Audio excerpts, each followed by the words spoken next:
Good day. This is Julia Widup with Talk Story TV, and I have with me this morning Kris Keppeler, who is a performance artist, and I will have her tell you more about what she does. Go ahead, Kris. Okay, thanks, Julia. Well, I'm an actress, and I have an IMDb page. I regularly have roles in independent film here in the Seattle area. Mm-hmm. And I also do theater. I've done theater for about, 18 years now. That's how I got my start. I started in the chorus of Gilbert and Sullivan production. Oh, nice. Okay. So you sing, too? Yes, I do sing, too. Okay. And you're a voice artist, I remember you saying. Yes, I do voiceovers. I just booked my 4th audiobook that I'm going to start working on. Okay, so if somebody's interested in having you do their audiobook, they could contact you? Yes. Oh, yes. Great. And did you write a guest blog for us for TV Backstory? I did. Great. I did, yeah. It's actually about acting, and it's a story about learning. Okay, all right. And I'm sure you have links to your website and stuff on that? I sure do, yeah. Okay, all right. So for the viewers, you can see her story on tvbackstory.com and link up with her. And well, just tell us how you got interested in theater. Well, I've always been a singer. I started singing in junior high school, and I continued through high school and actually into junior college. And then I took some singing lessons, but then I got bored, with just standing there with a bunch of people singing. And I quit for a while, and then a blind date took me to a Gilbert and Sullivan production. And in the program, it said, we're looking for chorus numbers. So I thought, wow, that sounds like fun. I'll try that. And I auditioned for the next show. Had no headshot or resume at that time. But they took me as a chorus number, and I was a fairy in Iolanthe. It was fun, but the director was a little eccentric, so I sort of thought about, do I want to keep doing this?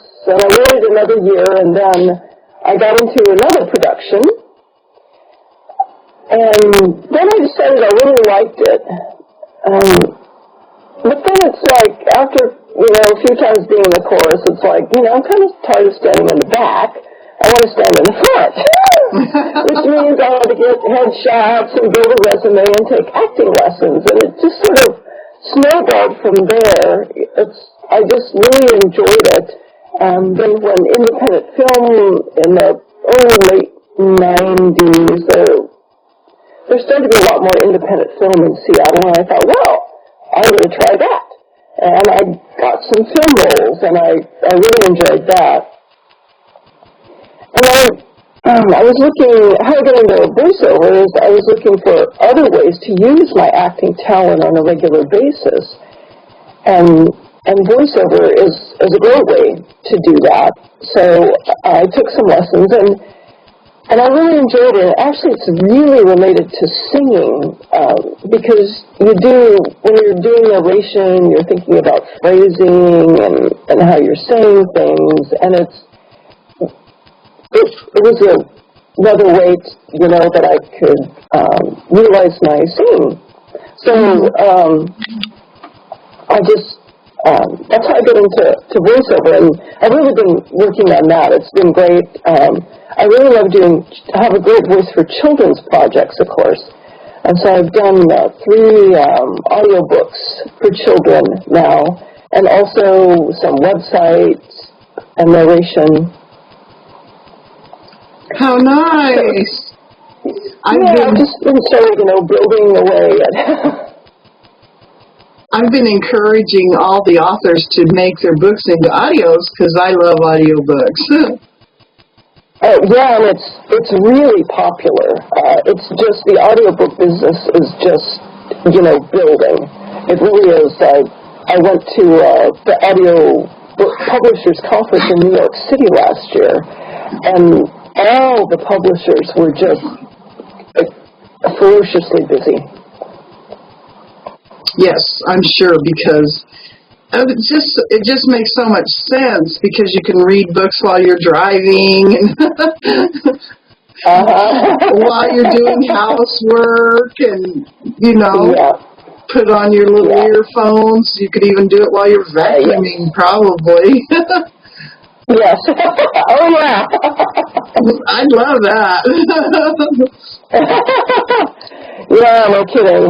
Vacuuming is actually the most exciting activity. Just turn up the volume a little bit. And yeah. So what are the names of the books you've done the voiceover for? Well, not all of them have been released yet. The one that's released is Around the World We Go. It's by Paragon Books. It's, I believe, specifically for Nook. It's a reader for young children on Nook. Okay. Around the World We Go. I'm the U.S. narrator. And the other ones haven't been published yet. Okay. So. Okay. Wow. And what else? You listed off some other things you do. Yeah, I've done some independent film, and a couple of those are on DVD. Okay. The one is Police Beat, and it was actually a finalist at Sundance in 2005. You can get that on DVD. It's a wonderful film, and it's a really Seattle film. Beautiful cinematography in the Seattle area, and the story is great. What's it about? It's about a West African immigrant who works for the Seattle Police Department. He's a bicycle cop. Uh-huh. And all this, and it's supposed to be, overlying story is a love story between him and his current girlfriend, and he's trying to understand the American culture and how relationships go in the American culture. He's having a really hard time with that one. But it's, you go through his day as a bike cop, and it's all the little things, crimes that he runs into, they're all true. They're all true Seattle crimes. And some of them are very strange indeed. He wanders into Puget Sound after this guy who's just standing out there in the water thinking of committing suicide. Oh, my goodness. And I'm the businesswoman who gets mugged outside the convention center. And what part did you play in that movie? I'm the businesswoman who gets mugged outside the convention center. Oh, okay. And the filming was supposed to take place in the summer when it's warm. But what happened was, things got delayed, and it was November, and I was laying outside on the pavement in 30-degree weather in my business suit. Burr! I couldn't feel my feet after we were done. How interesting. That does sound sounds like an interesting hobby.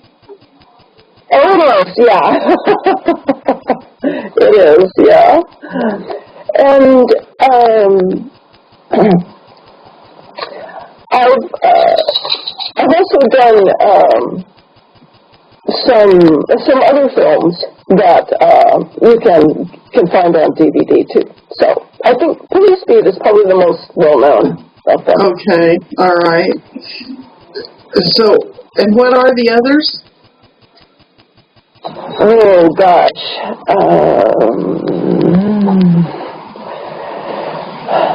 I need to have my IMDb page. Oh, that's here. okay. And what else did you want to tell us about? Well, my current project is my podcast and my blog. It's called This Has Happened to You. And I do it weekly. And it's everyday funny stories about, just everyday life, weird things that happen. It's sort of the, truth is stranger than fiction stuff. Right. Okay. What's your most latest blog entry about? Well, my latest blog entry is Phi on Cray Cray. And this is inspired by one of my other favorite bloggers, Jody Ambrose, an author. And she was talking about words that people use that just, they're not words. But just drive her nuts, as an author. And one of them was cray-cray, for crazy. And so that made me think of a workshop that I went to several years ago when I was singing quite a bit. It was a Renaissance music workshop.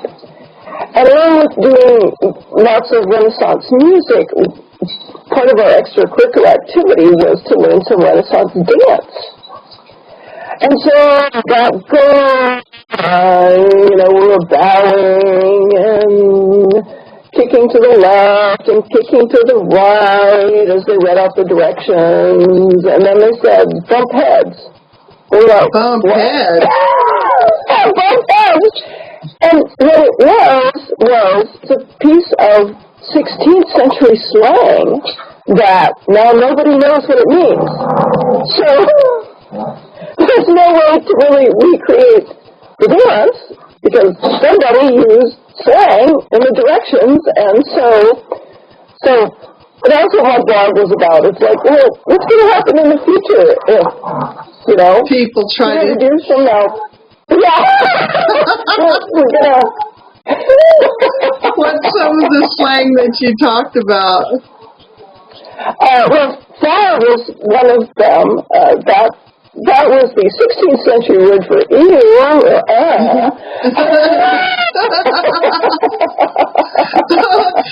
I read the other day that Facebook is going to add some natural language, and one of the things they're adding is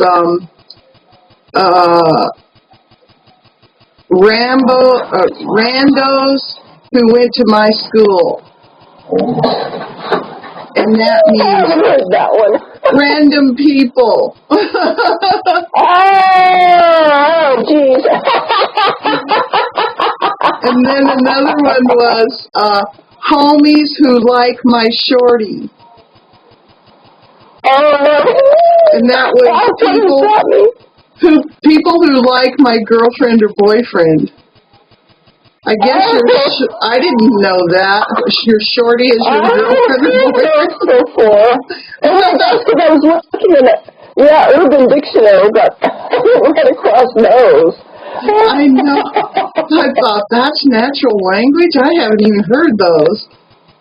Yeah, no kidding. I was talking about how, especially our curse words are really short nowadays, But back in the 16th century, they had a long time to curse, so it was the Shakespeare curses are much more fun.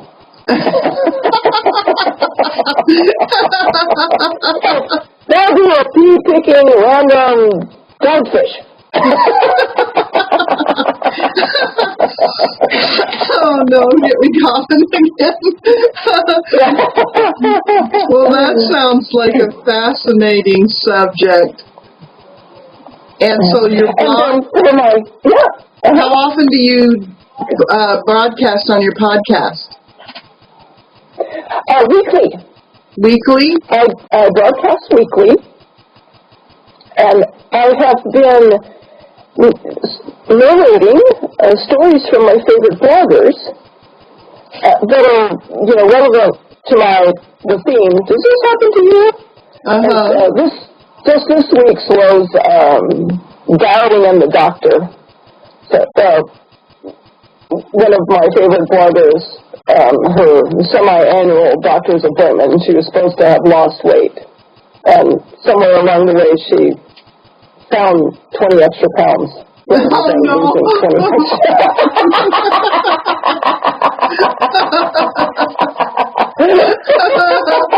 So she found instead of losing. Yeah. So, yeah, because there's just some wonderful stories in the blogs out there. So, okay. All right. Well, I'm trying to. Go ahead. What I'm trying to do is bring, highlight people's wonderful stories with my podcast.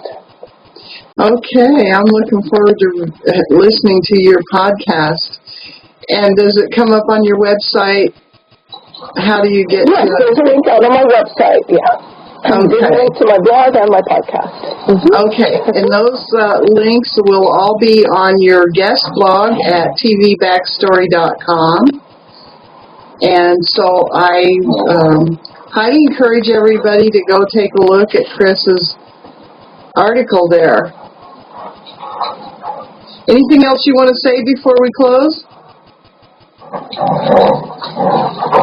I hear your dog. Yes, we have two 2.5-year-old Australian cattle dog mixes. Uh-huh. They like to be where we are, so they're up here. Right. Okay, well, everybody go over and read Kris's article at tvbackstory.com, and I will too, and I'm looking forward to checking in on your podcast. Thanks so much for having me, Julia. I really appreciate it. Thanks for being with us.